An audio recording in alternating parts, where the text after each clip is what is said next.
Alrighty, this week for social studies, we're going to go over a new topic. The topic for this week is the Great Dust Bowl.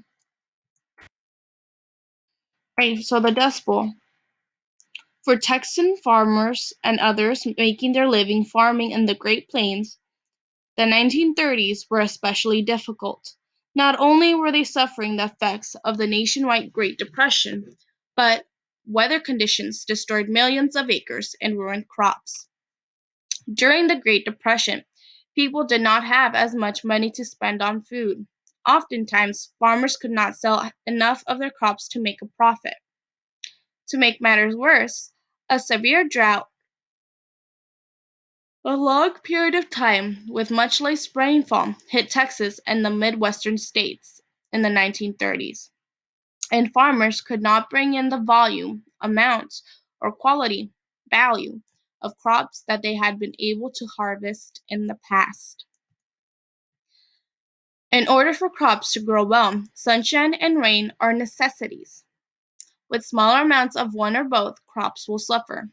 The lack of rain during this period of drought created thin and dry soil. When heavy winds assailed or attacked the Great Plains, dust storms devastated the area. The dust storms were so severe and so widespread that the entire region became known as the Dust Bowl. By 1935, over 100 million acres suffered from the effects of the Dust Bowl. Not only did the Dust Bowl destroy crops, but it also destroyed property and the physical and mental health of these living in these parts. Senior citizens, babies, and those with breathing trouble such as asthma were especially vulnerable to eye and lung damage from the dust storm that hit the area. In an effort to help the desperate situation in Texas and the Midwest, the U.S. government established the Soil Erosion Service, which later became known as the Soil Conservation Service, SCS.